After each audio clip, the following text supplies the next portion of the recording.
Good afternoon from London and welcome to the Nest Centre Midweek Briefing. My name is John Lough. I'm the Head of Foreign Policy. We're going to focus today on the fascinating situation that is developing in the South Caucasus. Our guest is Shujaat Ahmadzada. He is an independent researcher from Azerbaijan with a background in foreign policy and, in his words, conflict transformation. He's done a lot of work in the area of youth-centered peace building, both in the region and beyond. He's a regular commentator for Western media on the South Caucasus. And Shujaat holds a BA in International Relations from the Academy of Public Administration in Baku. And he also has an MA from Glasgow University in Central and Eastern European, Russian, and Eurasian Studies. So welcome, Shujaat. It's great to have you with us. Thank you. Before we start, can I just please remind people that there is a chat function, and that if you wish to make a comment or ask a question, please put it there and I'll see if I can get to it and respond to you. So Shujaat, let me start maybe just trying to paint a little bit of context here. Less than a year ago, President Putin visited Baku, and that visit seemed to go very well. Late last year, President Aliyev gave what can be described as a relaxed interview to the leading Kremlin propagandist Dmitry Kiselyov. And this was shortly before the downing of an Azerbaijani passenger aircraft that was trying to land in Chechnya, in Grozny. And it seems almost certain that it was hit by Russian anti-missile fire, and then it flew on to Kazakhstan, crash-landed, and I believe 38 people died. As a result, bilateral relations suffered very badly initially, but it did seem that they were being repaired, despite the fact that Russia did not take responsibility for the aircraft tragedy. So President Aliyev was supposed to be coming to the May Day parade in Moscow this year. This is the 80th anniversary, of course, the end of World War II. And in readiness, the Russian side unveiled a monument to his father, the late Haydar Aliyev, former president and indeed member of the Soviet Politburo.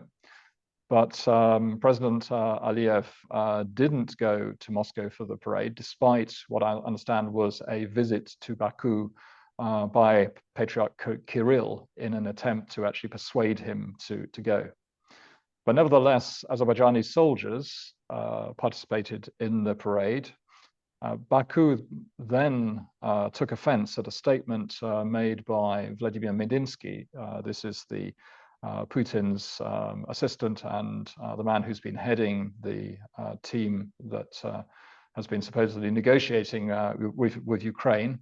And Medinsky rather casually, perhaps, compared the situation in Ukraine with that in Nagorno-Karabakh. And Baku was not impressed by this particular comment. And then finally, we had the arrests on the 27th of June of around 50 ethnic Azeris in Yekaterinburg in Russia.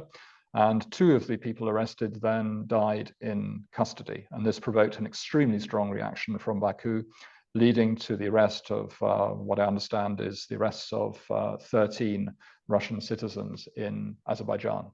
So quite a complex picture there in bilateral relations at the moment. So Shujaat, if we can jump in, and my first question to you is, why has Baku so far not wanted to smooth over relations with Moscow? What do you think? Well, I think so. There are two ways of approaching the most recent crisis. The first is, as you mentioned, from over the chronological order, and you go and you trace back to the very origin of the crisis, which happened after the plane crash that was almost not allegedly, but that was hit by Russian air defense systems.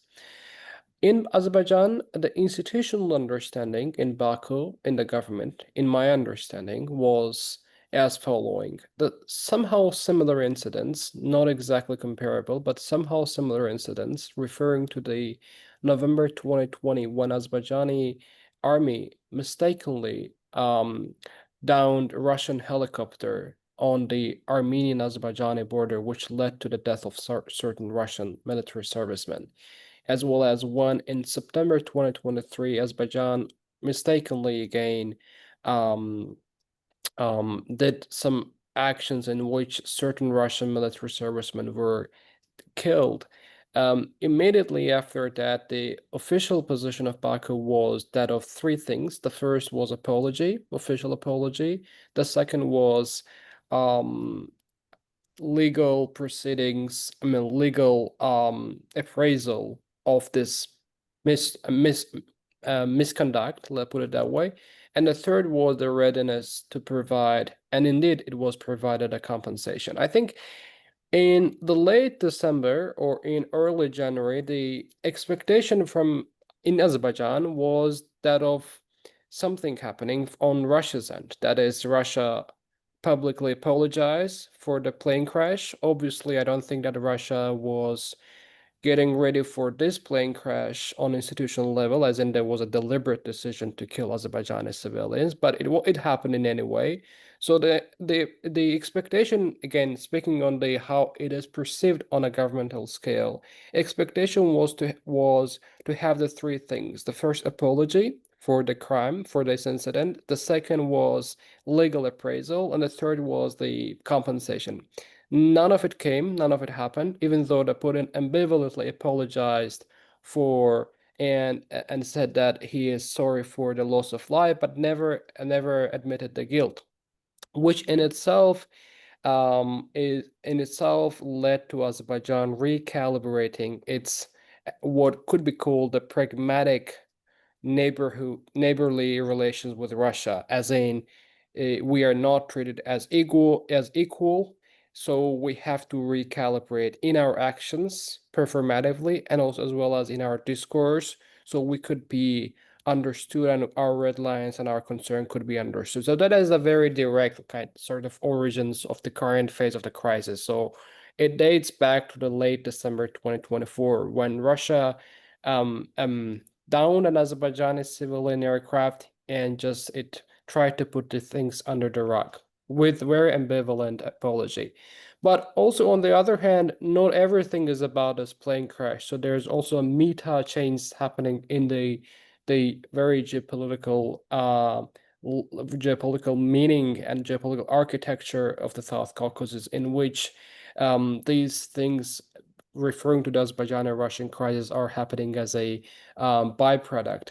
And that is what we have is, especially after 2022, the invasion of Ukraine by Russia, after the war began, we see reduced Russian influence mechanisms, informal and informal, across the South Caucasus, also over Armenia and Azerbaijan. So for many years, for more than around 35 years, for Azerbaijan, there were three Russias.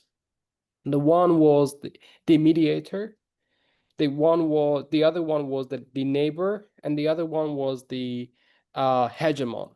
The Azerbaijani foreign policy in itself was built around the concept of mediating and going in between the three Russias and how to balance the three Russias in a way that it doesn't dominate and at the same time it is not triggered.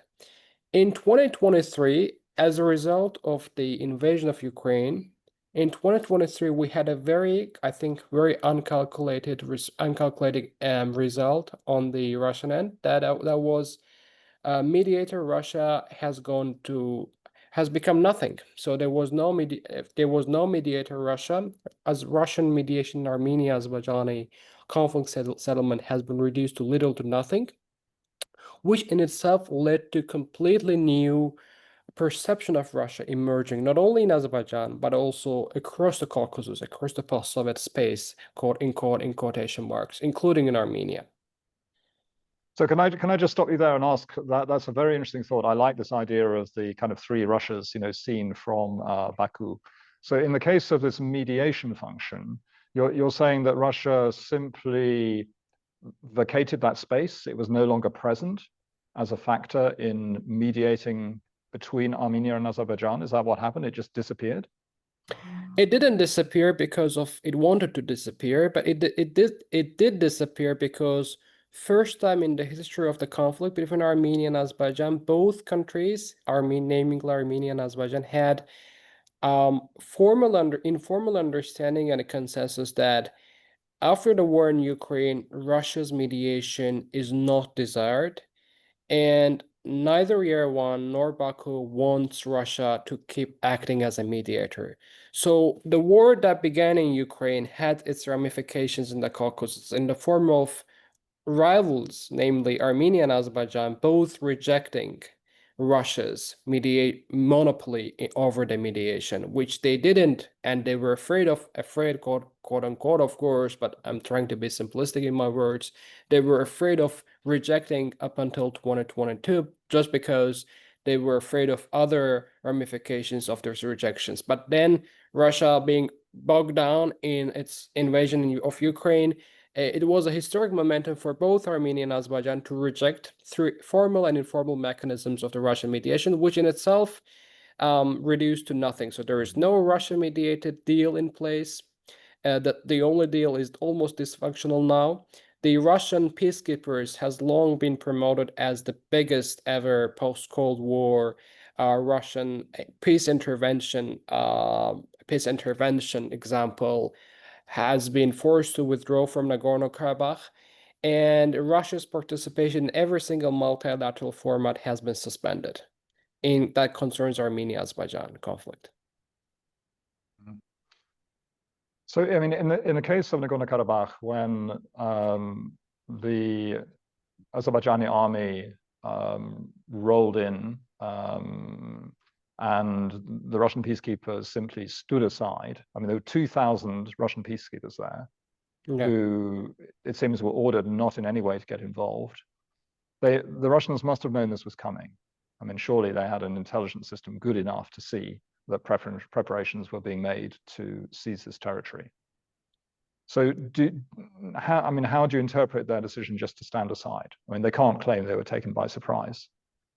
And it's something is surely of a humiliation for them that they put this peacekeeping force there. That much was, as you're absolutely right, much was said about its importance, the largest in scale, and then suddenly it has no relevance at all.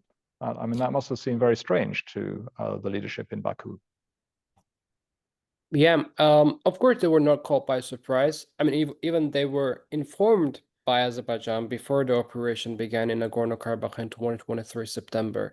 But the thing is, there are two things. On the one thing, on a very wider scale, there is a bit of critical debate whether and when and to what extent peacekeeping missions could engage in a military battle. Exceptions do exist, as we all like, especially in the case of the Russian Federation. We have this 2008 example when the attack, quote unquote, on Russian peacekeepers triggered a full-scale war.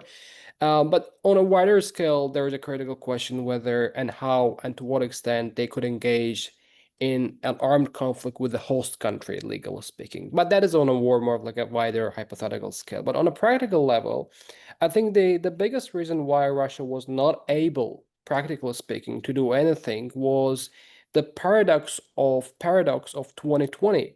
So until 2020, Russia was the mediator, but at the same time, it was ally of Armenia officially. They had military bases in Armenia. They were part of the one military, economic, and geopolitical space. On the other hand, it was trying to have a friendly and neighborhood relation with Azerbaijan, though Azerbaijan distanced itself from its Russian economic and the geopolitical and military geopolitical orbits. But 2020 paradox created a both very good and also very vulnerable momentum for Moscow. Good on the sense that intervention-wise, it was the only actor capable of sending its boots on the ground, which has long been the #1 goal of the Russian Federation in the process of the Armenia-Azerbaijan settlement process. So they were the ones that broke the deal. They sent their troops. They were able to just sign the deal and put the parties together and stop the war. On the other hand, it created the biggest and open vulnerability of Russia in the context of post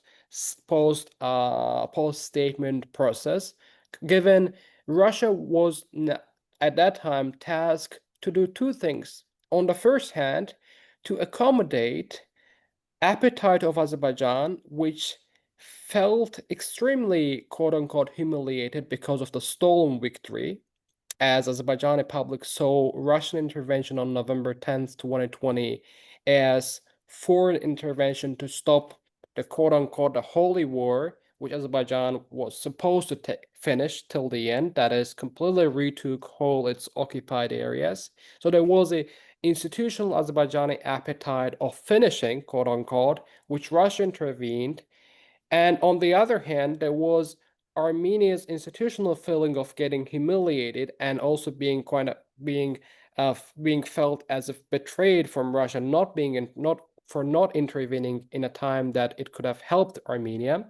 And 2020 paradox presented Russia with ultimately very difficult task: how to balance these two different interests of Armenia and Azerbaijan. Azerbaijan wants to, if Moscow doesn't accommodate Azerbaijan in its, Azerbaijan will speed up in making this statement that is Mr. Putin's the biggest achievement in the post-Cold War era, dysfunctional. If it helps Armenia, it will trigger Azerbaijan. If it helps Azerbaijan, it will trigger Armenia. So it ended up coding itself in a very different paradox, in a very different cage, which symbolically presented itself a very good prize on a PR stunt. That is the statement that stopped the war, but practically it was caught with a lot of limitations, restrictions on the ground, which didn't allow it to move in either direction, either in the direction of Azerbaijan, accommodating Azerbaijani needs, or either direction of moving towards accommodating Armenian needs. And on top of it, we had February 2022 when it decided to just launch another invasion to its neighboring country, which definitely had put more restrictions on this already restricted environment for Russia to actually act and maneuver, which led to eventual complete annihilation of the Russia-led architecture that was built in 2020 November. Yeah, this is very interesting, isn't it? That it seems to me that both Azerbaijan and Armenia realized at the same time what was happening, and that this new reality was being created. And this has put some kind of new dynamic into the relations between them. I mean, in a way, of course, it's paradoxical that Azerbaijan has regained that territory in Karabakh, and at that point, Armenia is in fact seeking better relations with Turkey and indeed with Azerbaijan. Can we just move quickly to the talks today between the president of Azerbaijan and the Armenian prime minister in Abu Dhabi, I believe. They met for 4 hours. What we understand from the initial press reports that there was no breakthrough in those talks, that there is, as I understand, a peace agreement text has been drafted. But to move to actually signing it requires certain things to happen in terms of Armenia's constitution. So maybe it was unrealistic to expect a big breakthrough today. But how would you comment on the talks? So there are three tracks in which Armenian Azerbaijani normalization is happening or should happen. The first is peace treaty track, which is between the Minister of Foreign Affairs of Armenia and Azerbaijan. This track got completed. So the peace treaty got negotiated for 3 years, got drafted, and now it's ready to be signed. What is left, just the technical matters, when and where to be signed. So the one track is complete, so there is no work on this track. The second track is the track of border demarcation, that is to create and to make, literally speaking, Armenian-Azerbaijani border.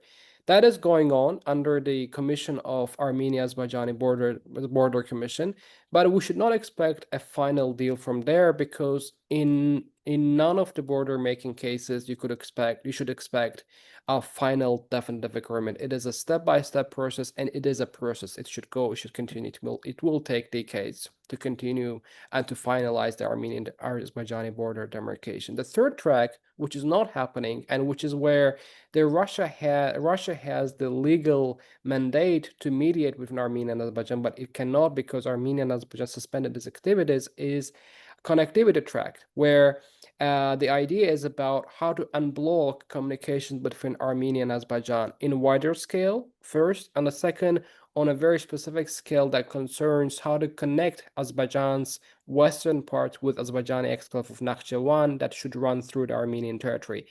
In Abu Dhabi, I think the biggest topic was that of third point, that is third track, so let's put it that way, how to move forward into that direction, because there is a bit of more disputes in terms of the legality and the technicality of the would-be transport route that would go through the southernmost Armenia to connect Azerbaijan's two parts. I would say, this is the Zangezur corridor, is that yeah, right? as it is called in Baku, it is a Zangezur corridor. This name does not resonate much in Armenia, but the idea is, the concept-wise, to connect two parts of Azerbaijan through Armenia in a way that Azerbaijani commercial and passenger trains and vehicles transporting from one part of Azerbaijan to another part would not be checked as they should be checked in international routes.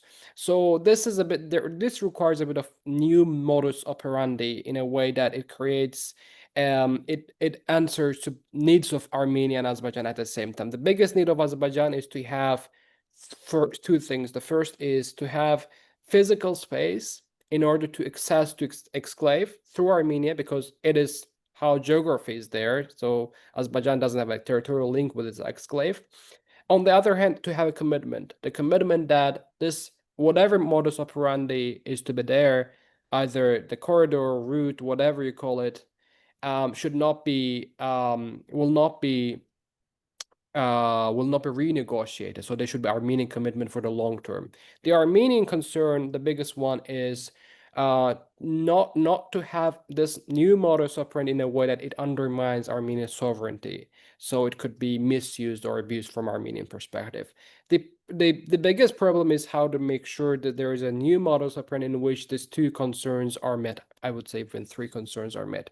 There are some proposals. I think they were discussing this in Abu Dhabi.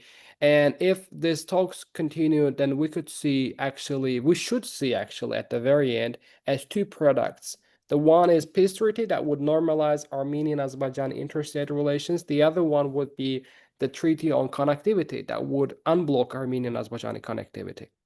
And that would be only the beginning of the process, because after that you will have many more treaties between the two countries. Okay, but do I detect some optimism on your part that some of this may be achievable? Yes, I think if Armenian Azerbaijani normalization continues to become a process in which the institutional mistrust is gradually being eliminated, then we will be having a breakthrough in Armenian Azerbaijani relations. I think that is because of certain meta factors, either by design or by coincidence, are there that make these two societies enlarged to seek this at least negative peace in a way that there is absence of war. The first is there is a widespread public appetite for no war in both countries. So there's a conflict fatigue, as you may call it, in both countries. The second is the geopolitical dynamics around the region and also in the region make, quite interestingly, quite weirdly, a bit of conducive environment for Armenian Azerbaijani deal to emerge, given possible would-be geopolitical problems or problem makers are either bogged down with other problems or are not capable of intervening as they were in the past. Yeah, understood. We have a couple of questions here. I wonder if you could take these quickly. The first is from Craig Oliphant. who is an expert on the region, and he asks, in the energy sphere, to what extent does Baku continue to facilitate the export of Russian oil and gas to circumvent sanctions? I don't think so. Let's focus on the gas first, and I'll move to the oil. Gas is not being pumped into the Europe through Azerbaijan. For a very simple reason. Gas is not easy to be transported first. For Russian gas to be exported to Azerbaijan and from there re-exported, there needs to be an infrastructure in place, and there is not. And the only infrastructure that transports Azerbaijani gas to Europe is the Southern Gas Corridor, which is run by Western Consortium, which includes BP of the United Kingdom, Total of France, and American companies. And I'm not sure, and it is tasked with extracting gas from the deep of the Caspian Sea and transporting to the West. So I don't think that international consortium with the British, French, and American companies are engaged in building this unknown or speculative scheme of transporting Russian gas through Azerbaijan to Europe. And actually, there is no need for that because there is a functioning pipeline through the territory of Turkey and underlying beneath the Black Sea, which is called Turk Stream, which transports Russian gas to Greece and Bulgaria, and that had seen its spike in the past 1 year because of the unprecedented increase in the LNG prices coming from the US and some disruptions in anywhere else. So you have unprecedented amounts of Russian gas pumped into the EU market, not through Azerbaijan but through the Turk Stream that delivers the Russian gas to Bulgaria and Greece. Oil is So what about oil? What about oil? Oil is a bit more tricky one. And the problem is that Azerbaijan does not sell that much oil to Europe. Azerbaijan's main oil buyers are that of Turkey, Israel, India, and Indonesia. And for Azerbaijani oil to be re-exported for Russian oil to be re-exported through Azerbaijan, also it doesn't make that sense. Also, again, because the infrastructure are controlled by the British Petroleum, I don't see why they should be interested in doing so when there are plenty of refineries across the Mediterranean, including in Turkey and in other areas, also in Greece, where there is a cheap Russian oil available, so they could be easily transported through the ships to different customers. So I don't think that there is a veracity of this arguments. Well, I was talking to somebody earlier this week who's very well cited on these things, an Israeli expert who was saying to me that at the beginning of the big war in February 2022, Putin had supposedly asked Aliyev for assistance with oil sanctions, getting around oil sanctions, and Aliyev had said no. So obviously I can't confirm that, but it was an interesting piece of information. We have a second question from another British expert, actually John Foreman, who points out that Azerbaijan's GDP is 3 times the size of Armenia's. And the question he asks is the decline of Russia's influence leading to Azerbaijan becoming the regional power in the South Caucasus? I think we have to be also cautious in defining what regional power means. In the Caucasus, Azerbaijan's GDP has always been more in terms of the numbers with regards to Armenia and Georgia. Demographically, Azerbaijan has been way ahead of Armenia and Georgia, even when it was weak, let's say, that would a weak quote unquote in the 90s when it lost the war. I don't really think that GDP and demographics and other these metrics do matter, though I wouldn't exclude them fully in understanding how in defining the regional power. What matters in my understanding, of course, that is a bit more debatable and more of a hypothetical, more of like a this theoretical question that goes to the IR, international relations, of how you define power and how you don't, is when defining the power, regional power, I think the key indicator is the ability of projecting power outside of its territory, in a sense that its ambitions, goals, and visions are accepted. And so there is a order that functions based on the country A's or country X ambitions, goals, and vision. In the Caucasus, this may emerge this may emerge in the future, but as of now, in the Caucasus there are three different geopolitical identity orientations for each country. When we have Azerbaijan more of like has long been kind of country with non-alignment as its foreign policy course, with exception being applied to Turkey. That is, we are non-aligned but also aligned with Turkey. In the case of Georgia, it has long been a pro-Western. Now it is becoming more of in the between, trying at least performatively to become in between. That is more of like a neutral country. And in the case of Armenia, we have more of like a historical dominance of the Russian orientation to Russia. Now you have it being replaced by more of like a pro-Western orientation. So you don't have the three countries actually having the shared geopolitical identity. But maybe it could happen. I don't know about the future, but there is a possibility of this happening if Armenia, Azerbaijan, and Georgia, and perhaps with also Turkey, institutionalize this new regional configuration in which Azerbaijan could be considered as a regional power. But so far, it's a bit more debatable. Yeah, well, that may be a long way off. Shujaat, we have to stop here, unfortunately, and I want to thank you for your cogent analysis. You've helped clarify a number of things for me. Really very interesting to chat with you. So thank you for agreeing to participate. And I'm sorry that we're out of time because I see another question's come in, but we have to leave it there. And I just want to remind our viewers and listeners that we'll be back at the same time next week. So please join us then for another topic. In the meantime, Shujaat, thank you very much again. All the best. Thank you. Bye-bye. I appreciate it. Bye.